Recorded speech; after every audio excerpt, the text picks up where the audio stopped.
Hello students, आज start करते हैं इलेक्ट्रोस्टैटिक का नेक्स्ट पार्ट। और आज के क्लास में हम लोग बच्चों पढ़ेंगे कि relation between electric field and electric potential क्या होता है। इट मीन्स कि कोई भी पर्टिकुलर कंडीशन पे आप चेक करो कि इलेक्ट्रिक फील्ड और इलेक्ट्रिक पोटेंशियल का क्या रिलेशन है। आप कैसे किसी पर्टिकुलर इलेक्ट्रिक फील्ड में किसी चार्ज क्यू का इलेक्ट्रिक पोटेंशियल बता सकते हो। तो बच्चों हेडिंग लगा लो, relation between electric field and electric potential.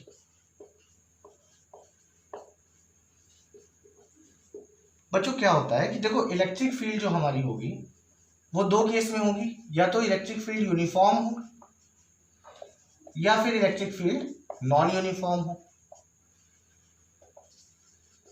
Okay, तो इन दोनों केस में हम देखेंगे रिलेशन V का, पोटेंशियल का। तो पहला केस ले लेते हैं, इलेक्ट्रिक फील्ड जब यूनिफॉर्म होगी। क्लियर? चलिए समझते हैं।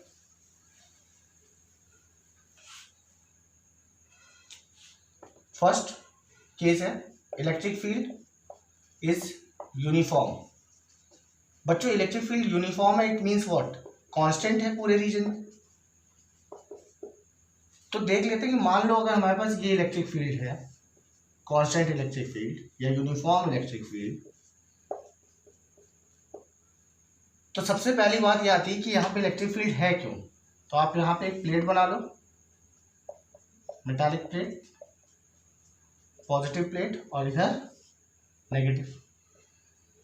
इसकी वजह से इस रीजन पे क्या है, इलेक्ट्रिक फील्ड।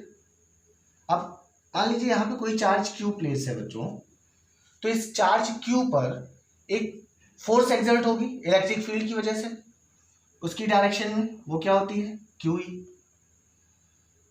तो जब इस पर फोर्स लगेगी तो ये चार्ज क्यू मूव करेगा इधर। तो हम मान लें कि ये पॉइंट हमारा ए है, ठीक है, और ये मूव करके बी पॉइंट पे गया। तो हमें ये पता है कि पर्टिकुलर लोकेशन पे चार्ज का पोटेंशियल होता है। तो यहाँ पे मान लो पोटेंशियल हमारा वी ए है और यहाँ पे हमारा पोटेंशियल वी बी है। तो कहीं ना कहीं हम ये बता सकते हैं कि यहाँ पे कितना चेंज हुआ पोटेंशियल में। तो बच्चों पोटेंशियल निकालने का जो फॉर्मूला होता है, delta V is equal to work done by external agent upon Q, size of the charge. तो वर्क डन अगर हम निकाल लें तो कहीं ना कहीं हम इसका पोटेंशियल भी बता सकते हैं। अब बच्चों एक कंडीशन है पोटेंशियल निकालने की। कंडीशन क्या है? कंडीशन ये है कि यहां से यहां तक जाते समय किसी जो चार्ज क्यू है उसका काइनेटिक एनर्जी में चेंज नहीं आना चाहिए। क्यों? क्योंकि आप ये कह सकते हो कि इस चार्ज क्यू पर जब फोर्स लग रही है तो वो अपने आप ए से बी चला जाएगा। तो वर्क डन आप ऐसे ही कैलकुलेट कर लो, बट ऐसी कंडीशन में इसकी काइनेटिक एनर्जी में चेंज होगा, जो कि ओवरऑल वर्क डन को एक्सप्रेस नहीं कर पाएगा, कहीं ना कहीं एनर्जी उसमें भी लॉस होगी। तो यहां पर कंडीशन क्या आएगी, there is no change in kinetic energy. Note करिए, क्लियर हो रहा है, समझ में आया?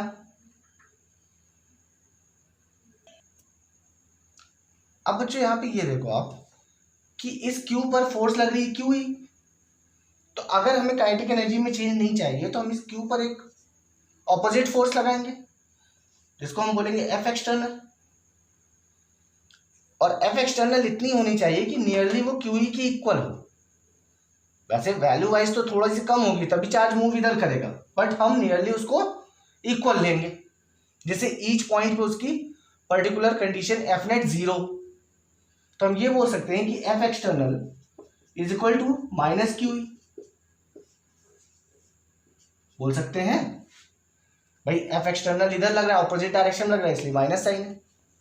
क्लियर? अब अगर ये कंडीशन है तो ये चार्ज यहां से यहां गया तो इस डिस्प्लेसमेंट को हम डेल्टा आर बोल सकते हैं। भाई यहाँ पे ओरिजिन अगर यहाँ पे क्रिएट करें तो ये ओरिजिन है, ओरिजिन से ये पॉइंट R1 हो गया, ये पॉइंट R1 हो गया और ये पॉइंट आपका R2 हो गया। तो ये कितना आया, delta R, R2 minus R1। तो आप यहां पे लिख सकते हो कि डिस्प्लेसमेंट हुआ डेल्टा आर। क्लियर है? अब बच्चों वर्क डन क्या होता है? Work done by external agent is equal to F dot D R, या ये बोल सकते हो डेल्टा आर। क्लियर? अब यहां पे आप देखो कि ये जो वर्क डन एक्सटर्नल एजेंट निकाला आपने, इसमें फोर्स की वैल्यू रखोगे तो minus Q E dot delta r आ गया। अब यहां पर आप देखो डॉट प्रोडक्ट है। चलो इसको समझते हैं, पहले इसके वैल्यू यहां पे पुट कर लेते हैं। मान लो हमने यहाँ पे डेल्टा वी, या ये लिख लो V B minus V A calculate किया, तो इसकी वैल्यू रखोगे minus Q E dot delta r whole upon q, q से क्यू कैंसिल हो गया, क्या आया बच्चों?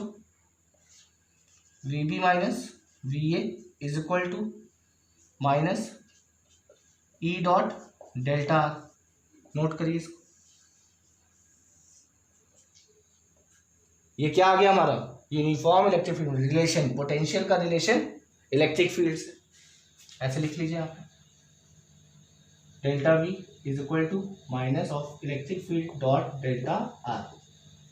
बच्चों यहाँ पे एक कंडीशन आप देखो कि ई डॉट डेल्टा आर है, इट मींस कि ये कैसा प्रोडक्ट है? डॉट प्रोडक्ट है। अब डॉट प्रोडक्ट है तो कहीं ना कहीं ये पोटेंशियल एंगल पर भी डिपेंड कर रहा है। तो आप इसको ये भी लिख सकते हो कि delta V is equal to minus of E delta R cos theta, इसके एंगल पर भी तो डिपेंड करेगा। क्लियर है? नोट करिए इसको। अब माइनस साइन क्यों लगा है सर? सुनो बच्चों, अगर कोई चार्ज क्यू यहां पे है और उस पर फोर्स लग रही है इलेक्ट्रिक फील्ड के थ्रू, तो वो चार्ज ऐसे जा रहा है, तो जब वो इलेक्ट्रिक फील्ड की डायरेक्शन में जाएगा तो उसके पोटेंशियल में डिक्रीज होगा। ये बात नोट करके लिख लो, इस पॉइंट को नोट करिए। Electric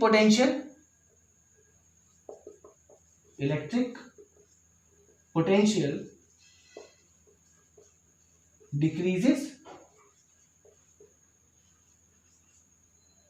with the direction of, या in the direction of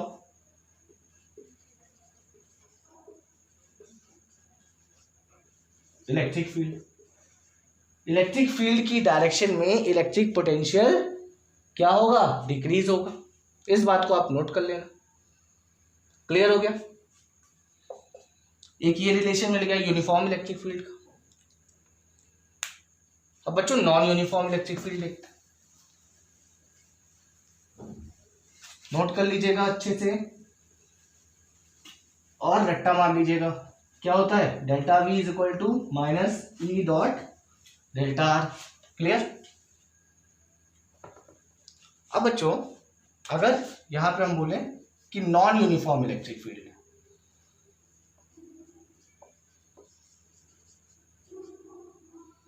अब अगर नॉन यूनिफॉर्म है इट मींस कि ये एक इलेक्ट्रिक फील्ड, ये हर पॉइंट पे कहीं ना कहीं इलेक्ट्रिक फील्ड जो होगी वो कहीं चेंज होगी।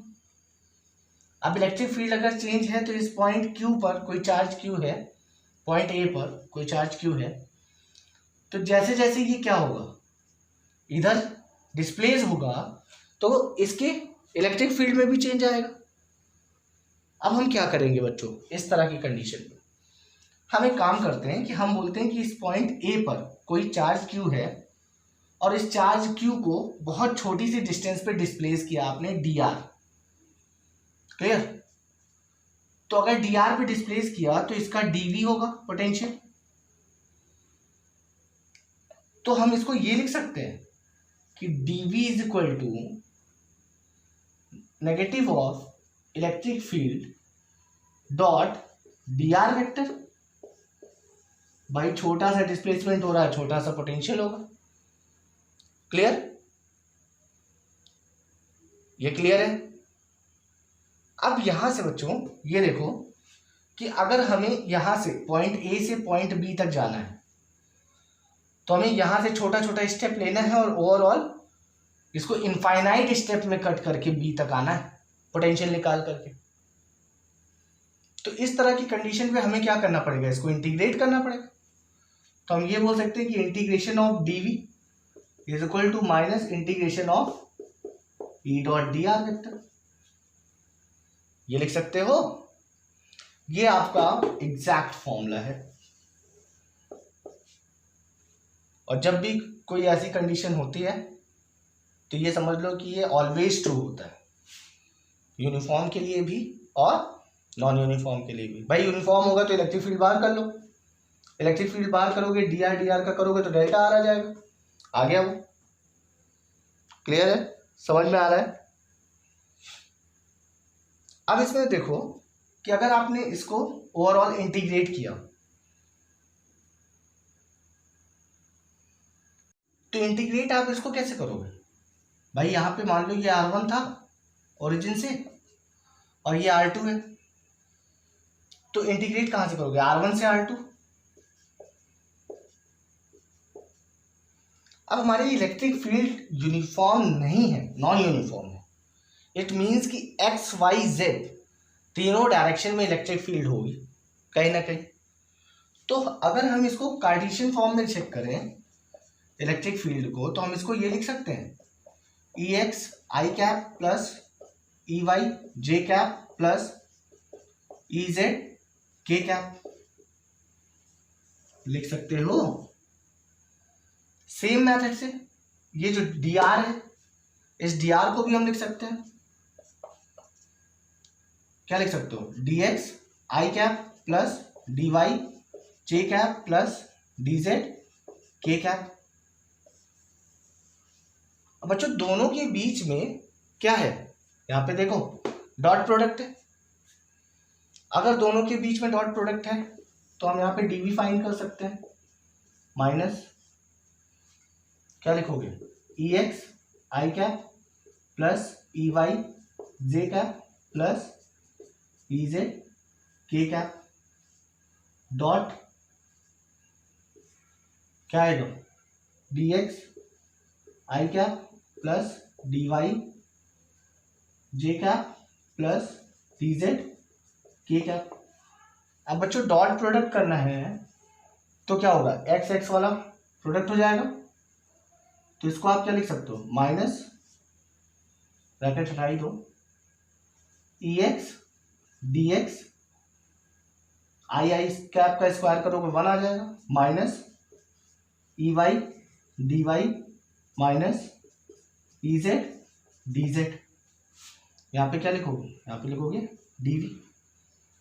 अब यहां से देखो ये पोटेंशियल एक्स वाई जेड तीनों डायरेक्शन पे है। अब अगर हम इसको पर्टिकुलर एक वेरिएबल के थ्रू पार्शियली डिफरेंशिएट कर दें तो हमें इसकी पर्टिकुलर ईच डायरेक्शन पे पोटेंशियल मिल जाएगी। भाई एक्स पे भी है, वाई पे भी है, जेड पे भी है। तो इसको करने के लिए हम क्या कर सकते हैं, नोट कर लीजिएगा, इसको रफ कर देते हैं इधर।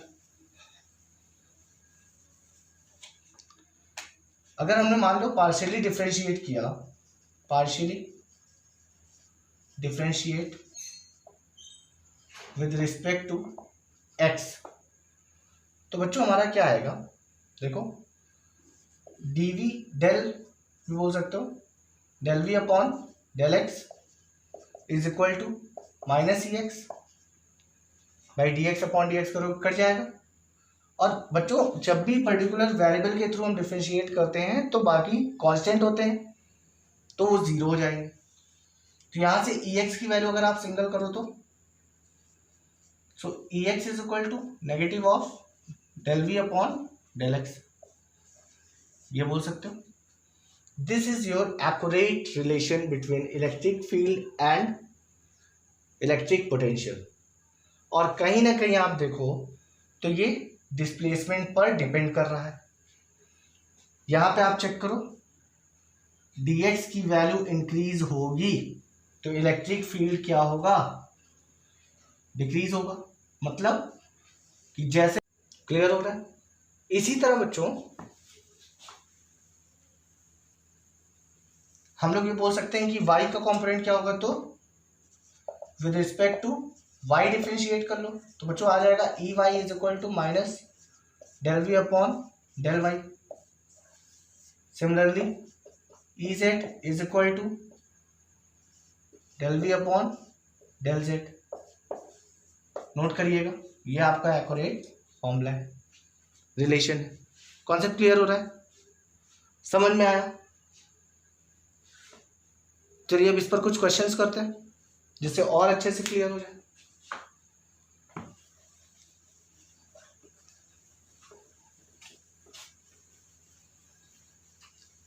बच्चों क्वेश्चन जरूर लगाइएगा जिससे आपकी प्रैक्टिस बनी रहनी चाहिए।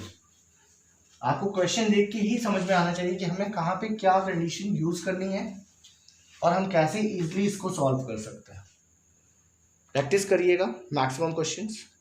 बच्चों मान लो एक क्वेश्चन है हमारे पास कि इलेक्ट्रिक फील्ड गिवन है आपको किसी पर्टिकुलर रीजन की, A upon x square i cap. It means i cap की डायरेक्शन एक्स डायरेक्शन एक इलेक्ट्रिक फील्ड दी हुई है, क्लियर। अब आपसे पोटेंशियल पूछ लिया है, डीवी आपसे पूछ लिया है, क्या करोगे आप? बच्चों आप देखो कि यहां पे डीवी का रिलेशन क्या होगा, minus E dot D R vector, यही होगा। अगर हम इसको इंटीग्रेट करेंगे पूरे रीजन के लिए, सपोज कर लो, तो क्या होगा, dv is equal to minus, बच्चों इंटीग्रेशन ई क्या है, ए अपॉन एक्स स्क्वायर। अब यहाँ पे डी आर एक्स स्क्वायर है तो डी आर क्या होगा, dx होगा, यहाँ पे लिख सकते हैं dx। क्लियर हो रहा है? अब dv is equal to minus, अब यहाँ पे देखो ओवरऑल यहाँ पे रीजन का कोई लिमिट तो दिया नहीं है, आई कैप है, तो एक्स वाई जेड तीनों डायरेक्शन में करोगे भाई। इसका जो आई कैप में है ना, तो जीरो से x comma y comma z, zero से x comma y comma z, तो जीरो से x comma y comma z, इन सब में तो जीरो ही होगी क्योंकि केवल किस पे है, एक्स डायरेक्शन पे है। तो जब इसका आप इंटीग्रेशन करोगे बच्चों तो ये आपका क्या आएगा, ए बाहर आ गया, और इसका इंटीग्रेशन करोगे one upon x square D x का, तो क्या आएगा, minus one upon x, x zero से एक्स रखो तो वही आएगा। तो आप ये बोल सकते हो कि यहाँ पर पोटेंशियल क्या आएगा, माइनस माइनस प्लस हो जाएगा, ए अपॉन एक्स। क्लियर हो रहा है?